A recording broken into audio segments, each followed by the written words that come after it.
Hello, I'm Jay and this is my brand new YouTube animation channel. Although, as you've probably already seen, there isn't a lot of videos currently on my channel, because this is the first one, but I thought it'd be important to introduce myself and say hi to you all. So, hi. Animation is a lot of hard work and takes a long time to make, so please bear with me as I get to grips with it all.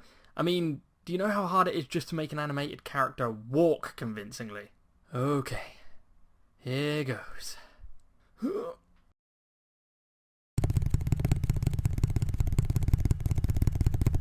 Nailed it. So why should you subscribe? Well, firstly, if you subscribe to the channel now, and it does become popular, you get to say things like, have I heard of them? Man, I've been subbed to that channel since well before it became popular. I'm an OG fan. And everyone loves that guy. And also because I'm going to be posting videos as regularly as possible, talking about some of the funny stories in my life and utterly embarrassing myself for your entertainment. So, without further ado, welcome to Jay in Pixels!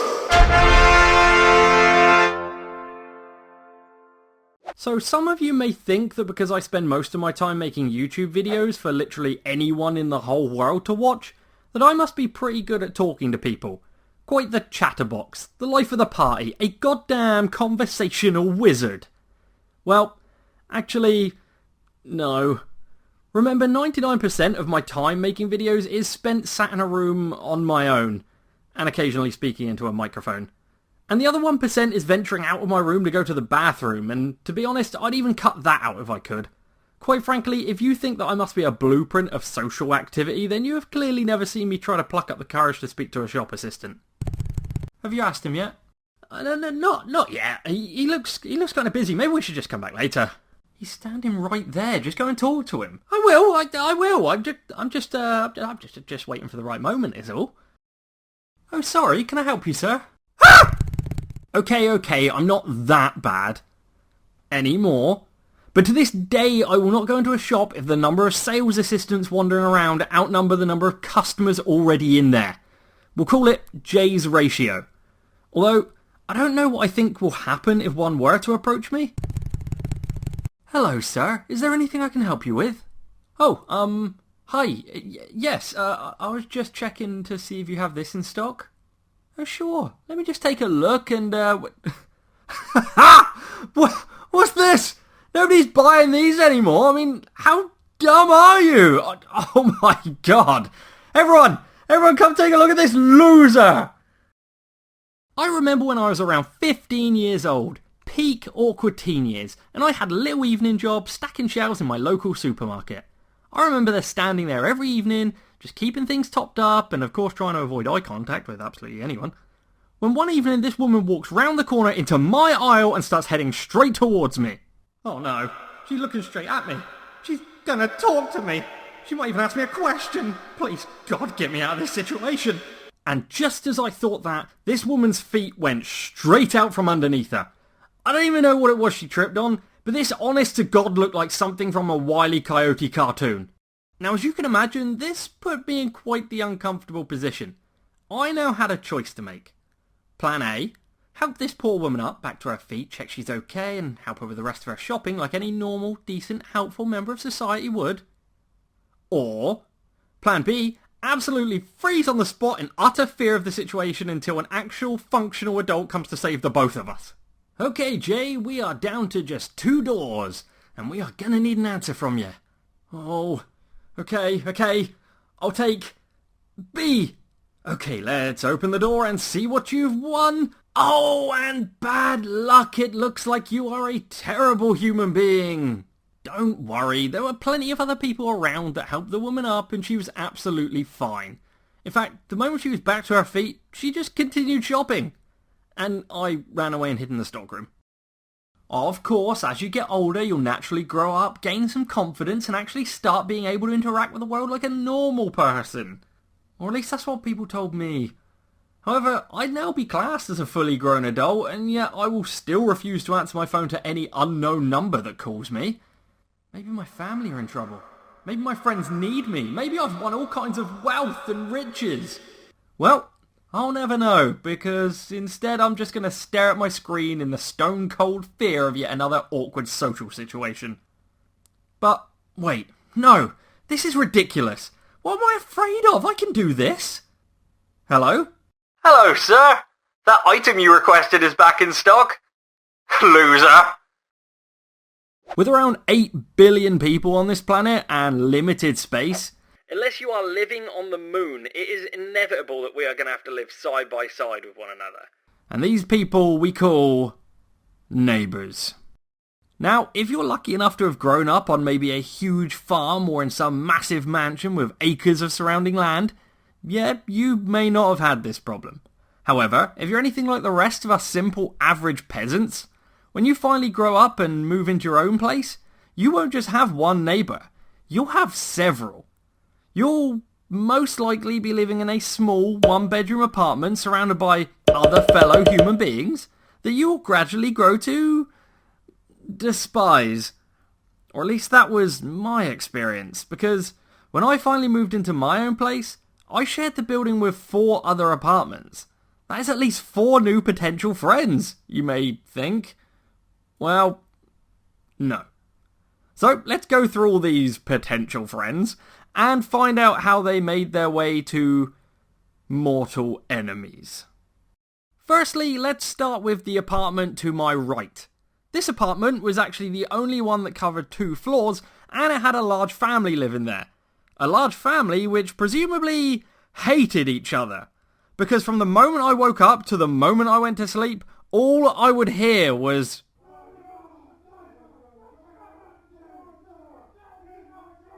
Actually, that's not entirely true, because I'd hear it when I was trying to sleep too.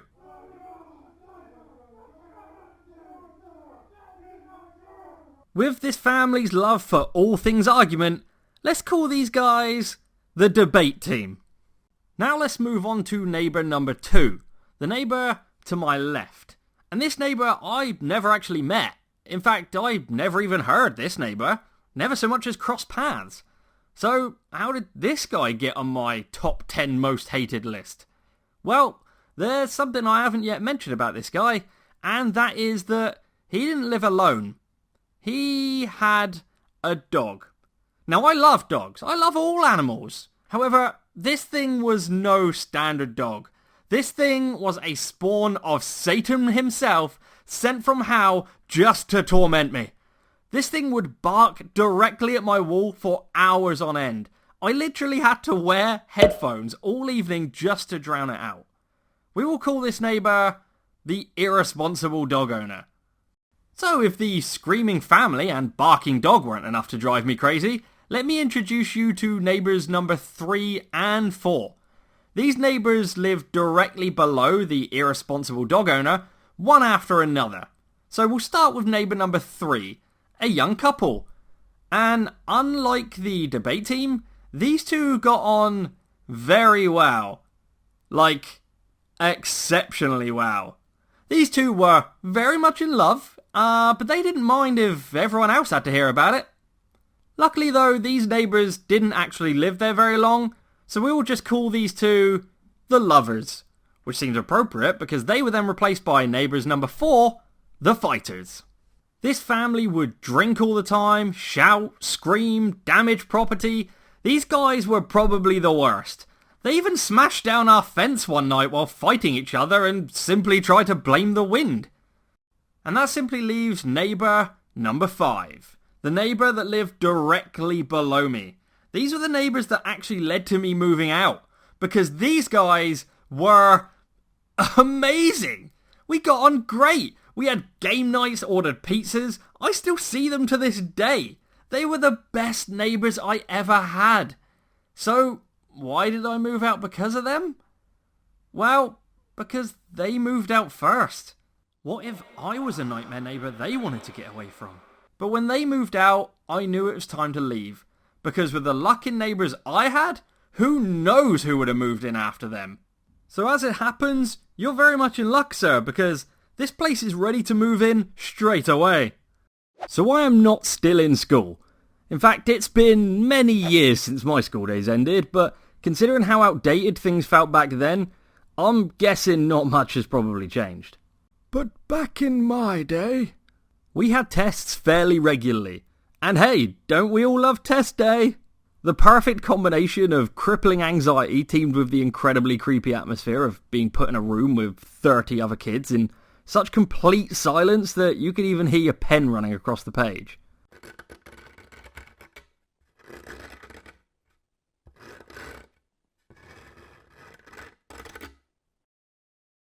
Sorry. And every test, no matter how insignificant, is made out to be the most important moment of your life. Yes, I'm only 8 years old and this is just a rudimentary spelling test, but who knows? One simple misspelling could hinder me for the rest of my life. I'm sorry, sir, but you are really not the kind of person we are looking for. During our background checks, we discovered something truly disturbing. Did you really try and spell definitely with an A? You disgust me. Back when I was in my early teens, I had a teacher who I won't name, so we'll just call him Mr. Maths. Mr. Maths was one of my maths teachers, obviously, and had announced that we will all be having a test next week. So, with us all clearly having the same opinions on testing conditions, a few people in the class mentioned how the complete silence can really add to the pressure, and maybe we could have some ambient or background music during the test just to help it feel a little less intense. A pretty reasonable suggestion, we thought. However, unbeknown to us at the time, Mr. Maths clearly felt very different. So test day comes around and we all gather in the classroom, take our seats and prepare for the exam. But what do we see at the front of the classroom but a massive CD player? For those of you not too familiar with the ancient practice of CDs, just picture a Spotify frisbee and you kind of got the idea. So we all settle down into our test papers, eagerly anticipating the calming sounds that will soothe our nerves and carry us through the next 30 minutes. But instead, what came out of that CD player was something that to this day has burned itself into my brain. I so wish I could play you this song in its entirety without YouTube copyright striking my channel, because this is 3.5 minutes that takes you on one hell of a roller coaster. You may have even heard this song. It was pretty popular back in its day, and to be fair, it's quite a good tune. But when you listen to it, imagine being a teenage boy nervously attempting to take a worrying maths test with it playing at full volume for the whole 30 minutes. If you do want to check it out, it's a song by The Prodigy called Out of Space, and I absolutely encourage you to watch the official music video because even rewatching it as an adult, I am both confused and disturbed in equal measure. So after 30 headache-inducing minutes that were so loud, they must have been disturbing other classes, by the way, the test was finally over and the music was mercifully stopped. I don't fully remember, but I can say with a fair amount of confidence that we all failed that test. Mr. Maths had made a decision that day to really make a point at the full expense of our grades. And when the test was over, he just stood smugly at the front of the class and simply told us, "Be careful what you wish for." Have you ever been walking along minding your own business when you hear an unfortunate... You look down and realise that you're now responsible for the destruction of this poor little guy's home. What the hell, man? When this happens to me, I always feel terrible. I mean, how would I feel if an enormous foot just came smashing through my living room? Luckily, with a little bit of care and time, his shell will fully grow back. I mean, you can't say that about a house. And you can release him back into the wild knowing you have given this little guy a second chance. Hearing this, it should come as no surprise to know that apart from my old neighbour's dog, I absolutely love animals. I've been fascinated by them for as long as I can remember, and as such, I have had a lot of pets over the years. Ranging from the more standard pets like cats and hamsters, to the slightly more exotic ones like bearded dragons and hedgehogs. But without a doubt, the weirdest pet I've ever had was Lissacha. Lysachatine, Lysachat, the giant African snail. Now you may be thinking, what the how kind of pet is a snail? And for many reasons, you'd be absolutely right. You can't pet it, it barely moves, it makes zero effort to bond or communicate with you, and God forbid if it gets onto any flat surface, because if that happens, it is not coming off. But the biggest problem that I ever had was something that my snail had buried under the soil. Although, before I reveal exactly what that was, let me just share a little snail biology fact with you. As I'm sure you're aware, most other animals in the world need both a mummy and a daddy in order to make a baby. However, snails? Well, they don't. A snail has the ability to play both mummy and daddy all by itself, meaning it can have babies even if it is completely alone. Now, it is apparently rare for this to happen, but ain't I the lucky one, because when checking the soil in my snail's tank, eggs. But what's the problem, you may be thinking? A new adorable little baby snail? You already have one anyway, what's one or two more? Well, here's snail biology fact number 2 for you. They can lay anywhere between 100 and 500 eggs. Now don't get me wrong, of course the idea of creating a battle-ready snail army to take over the world did cross my mind. But unfortunately, I do think there would be one significant drawback. Okay, my minions. Charge!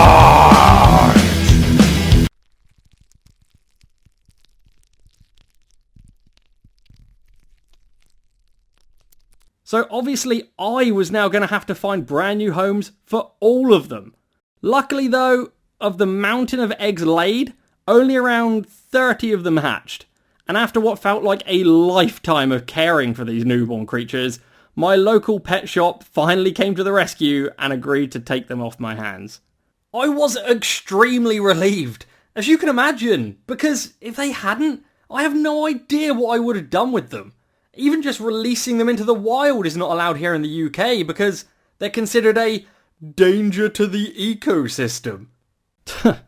Whatever that means. Don't you just hate it when you're sitting down for dinner after a long day and it's at this exact moment when someone decides to knock at your door?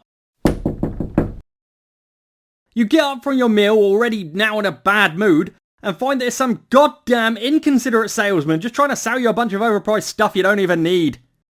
Well, that was me. That was my job. Yep, that's right. There was a time in my life when I was a door-to-door salesman. And let me tell you, I was just awful at it. I'm terrible at talking to strangers anyway, so I have no idea why I thought I'd be any better at trying to sell stuff to them. Here is an example of a typical J sales interaction. Hello? Hi, I'm just knocking your door to see if you want to buy a conservatory. No. Okay, bye. Although now I mention it, who the hell is buying conservatories at the door? It's not exactly your typical impulse buy. In fact, I can't think of a single thing that I would be willing to buy from a random stranger who just showed up at my door. If someone wants to buy something, they will either go to a shop or they'll find it online. No one is sitting around their house like, honey, are you ever going to get that conservatory put in? Look, as soon as a salesman arrives at the door, I'll get it booked straight in. But until then, there is literally no other way. So even though knocking on people's doors and annoying them for a living wasn't exactly my dream job, I took it anyway because I needed the money to pay for college. However, this didn't work out exactly as I planned because you only get paid based on your sales. And do you want to guess how many sales I made in my first week at the company? 0. Yep, that's right, I made 0 sales, resulting in a payslip of £0. I left that job after the first week because it became pretty clear that this wasn't exactly going to be a particularly prosperous career choice for me. But hey, although the job I'm at now isn't exactly making me rich, I am at least on a wage higher than 0. So I think we can all agree, I am certainly climbing my way up the career ladder. AI is a pretty hot topic at the moment, with a lot of people voicing their concerns about the devastating impact that overuse of artificial intelligence could cause. Meanwhile though, I'm just here wondering that if AI is so damn clever, how come it still doesn't know that I've already put my goddamn shopping in the bagging area? Let's face it, AI is stupid. Yes, it can do amazing things, but only if it's been told what to do and exactly how to do them. And if there's any variation whatsoever, the whole thing just falls apart and gives up. An assistant is coming. Okay, so we're not exactly concerned about the possibility of AI taking over the world anytime soon, but even at the time of writing this, there are massive strikes happening from hundreds of actors and creators over the use of AI. And I fully understand why. These people have spent their lives and probably large sums of money training and perfecting their craft and are now being treated like one-use items. Just pay for the performance, copy it, and teach it to the AI to reproduce it. We are literally using Control-CV on humans. You see, a computer can't think for itself. Everything that a computer can do has been meticulously written in its code by a very real human being. And this also applies to multiple art forms. A computer cannot imagine a beautiful landscape or a kick-ass character design. It can't write from the heart an original piece of beautiful music or capture the perfect comedic timing of a great joke. Although, even I struggle with that one.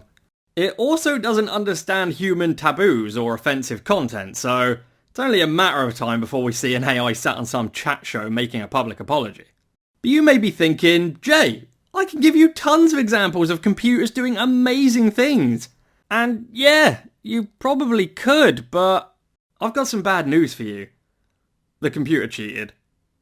Yep, much like peeking at the answers of the person on the table next to you, all AI can do is copy from its neighbour. AI simply commandeers everything it can, rearranges it, and spits it back out as its own. AI is a goddamn thief, Your Honour. Yeah, that's right, AI, I said it. Although, it's probably also AI that controls the YouTube algorithm that my channel is at the mercy of. So, I'm so sorry, my AI overlord. Please forgive my betrayal.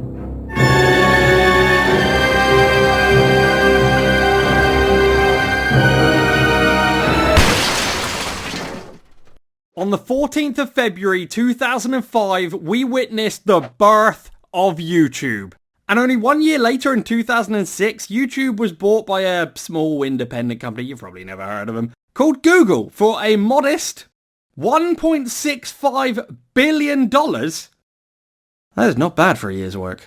The site now has over 114 million active channels. And on October the 1st, 2023, Jay and Pixels officially became one of them.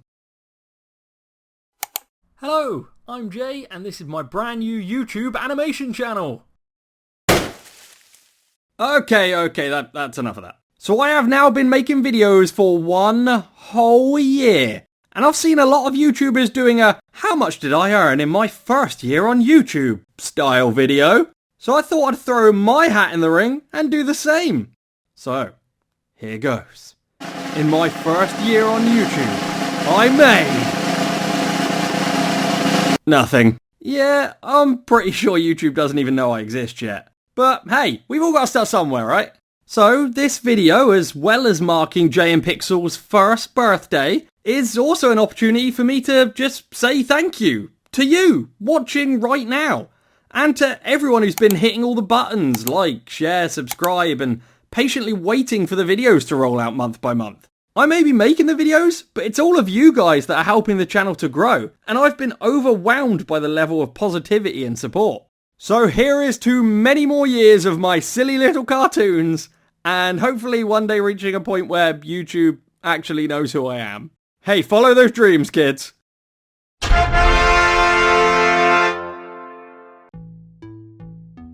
Hello, I'm Jay, and you made it to the end. Thank you so much for watching the Jay and Pixels Year 1 compilation. It has been a great year, and I have had so much fun making videos for you all. If you enjoyed watching this, and I assume you did if you made it this far, you should subscribe to the channel because there are plenty more videos on the way. So, thank you again for watching, And until next time, bye bye.